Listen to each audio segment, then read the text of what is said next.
while the normal people, innocent crewmates, walk around to do their tasks at hand. Vicious killers are lurking amongst them. Those with the bloody hands wish neither peace nor health upon their victims.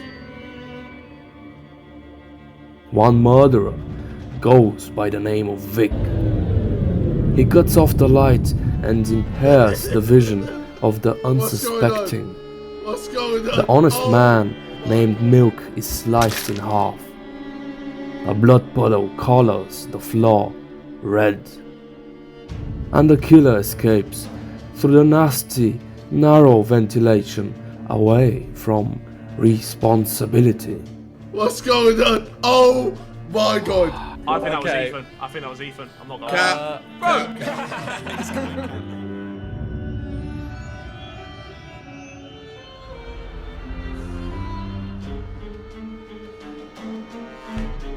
Right, here we go.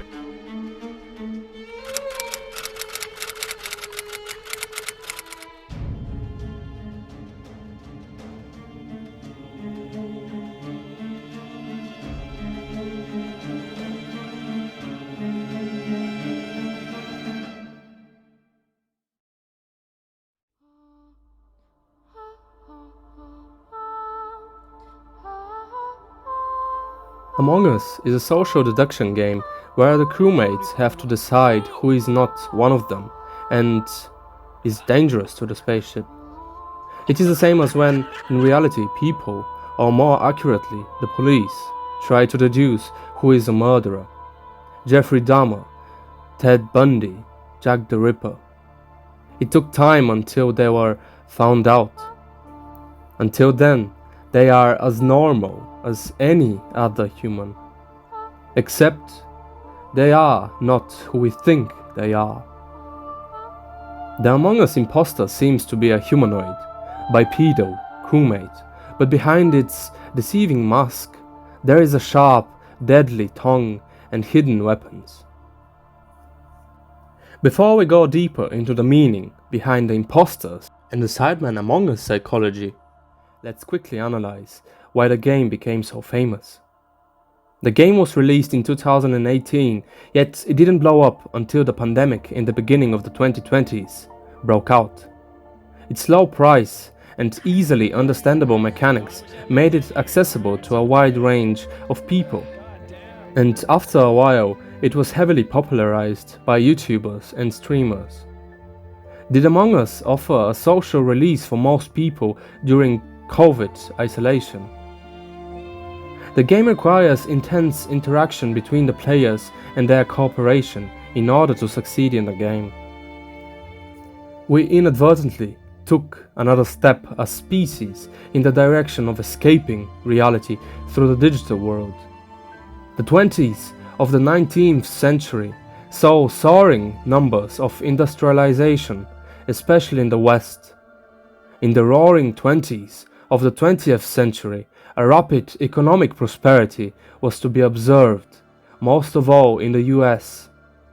The 20s of the 21st century is defined by the increase of virtual escapism and relief from real life. Slowly but surely, every century promises a step in the direction of easing our human burdens. No more farming by hand, no more resourcelessness, and eventually, no more need for pain or disappointment because we dive into the digital world, which is as vibrant and connected as our organical existences.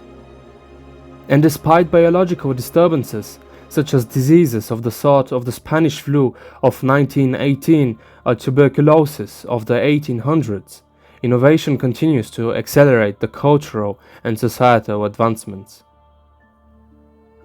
Is Among Us to be considered on the same scale of magnitude as an economical boom or the Industrial Revolution? Probably not. Yet it is important to point out what got many people through the pandemic, where social isolation and peculiar societal discussions arose in an almost dystopian world that no one of the last several generations had seen.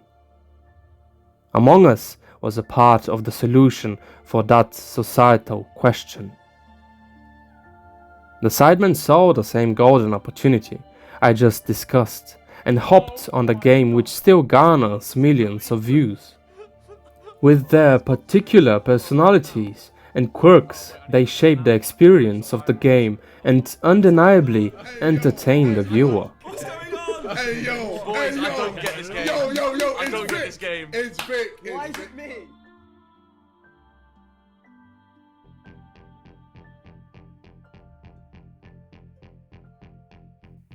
Many of the Sidemen display certain patterns of thinking and acting.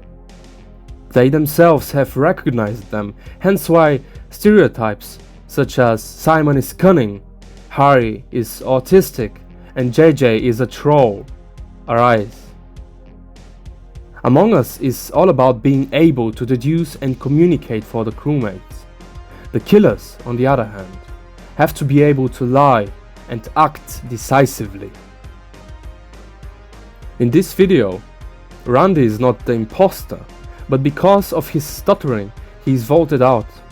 Social and deductive games such as Among Us rely on the players being sufficiently calm and fluid with their speech and coherence.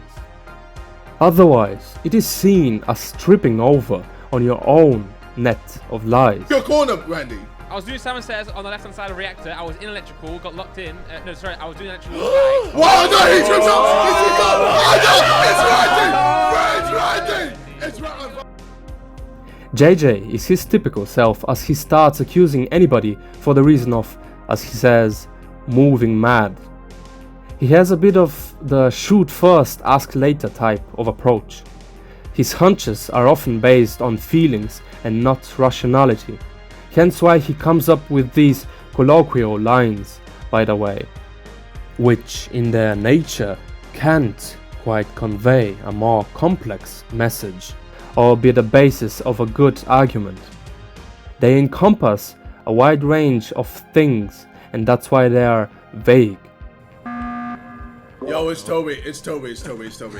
What? Okay, It's why Toby. is No one died. You were in the upper engine, bro, and you moved mad. Nah. What do you mean? How was I moving mad? Tell me what I did. This is, hey, you know, skip Bro, vote, skip vote. This is cap, bro. This is cap. What do you mean this is? C. Simon partially agrees in this round that it could be Toby, whom KSI accused of moving mad, but is willing to skip the vote, thus showing restraint. I don't know. I mean, I'll skip Yeah, it. nah, I'm what do you mean skip? I'm voting. I'm voting. It's Toby. Then JJ jumps onto another accusation, forgetting about Toby, then onto another one. His detective theories flow into the next, and to the next, similar to how feelings mesh into a big blob of irrationality. Well, JJ seems to be a sort of a high-risk, high-reward player by rolling the dice and voting freely. This matches the stories we have heard about him being in Vegas, for example, and losing a lot of money. The same story goes for his cryptocurrency. However, this is surely a characteristic that has helped him to become as successful as he has become. It is interesting to point out why JJ can be analyzed a bit more well. It is because there is a lot of footage focusing on him. And this is the case because he puts himself out there. He speaks, he shouts, he laughs, he's cocky, he's stupid, he's naive. That is such a plethora of emotions that could be compared to one of the main characters in a theater play. Yeah, nah, what do you mean skip? I'm voting. It's Toby. However, one never knows what goes on behind the curtain and in the mind of the actor. At the end of the day, he is a character in a play, so to speak. Now we could talk about Toby's striving honesty contrasted by his willingness to take revenge on those who have done something against him. No. Wait, guys! Oh my god! This is actually. Bro, I'm actually crew. I'm not legit. Or we could discuss Simon's calculated approach to things and his ability to show restraint, good qualities, which have a dark side on the other hand, such as cunning lies and clinical approach to killing as an imposter. Yet, they are not quite so often at the forefront of attention. Humans like to laugh at the clown. He is more memorable, at least to a point when after the laugh they forget his depth and sadness. Harry likes to cause chaos in Among Us lobbies and over-exaggerates what he has seen or straight up lies, just to enhance the potency of what he's saying. He comes out with phrases like, Am I bugging? Am I bugging? Ethan tends to be the quiet killer when imposter. He doesn't engage in conversation before the vote is cast, and secretly votes for whomever has been decided to be kicked out. When his crew and the whole group decides on a solution of a problem, Ethan is more loud and active, often relying on someone else's opinion who is good in the game, for example Simon.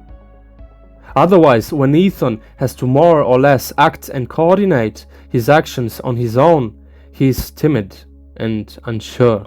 Because you killed it! I didn't kill it. I didn't kill it, brother. Which is fair enough, because he is all too often hasty and impulsive when killing.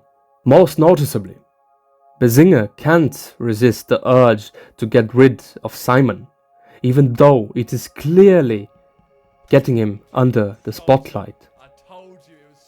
As we can observe, games such as Among Us let the Sidemen show their deeper characters, and slowly but surely stereotypes are built for each and every one of them. And they themselves reaffirm and repeat them to each other and to their very selves. When Ethan hears that he is so often the third imposter and is stupid, it is a stereotype. Once he starts repeating it, it is a belief that he himself is beginning to hold. I do apologize to Josh and Vic for not including them in this discussion of this particular video. Alright, we're gonna try and finish the job on Joshua here, and then I'm gonna self-report it. Here are their stats from this particular Among Us video.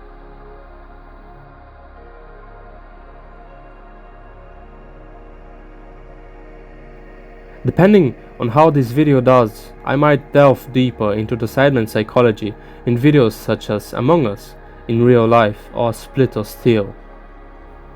This video was the first step to systemizing my thoughts on their behavioral patterns, and also some of the philosophical context that go with that. I really hope you enjoyed. Thank you for watching.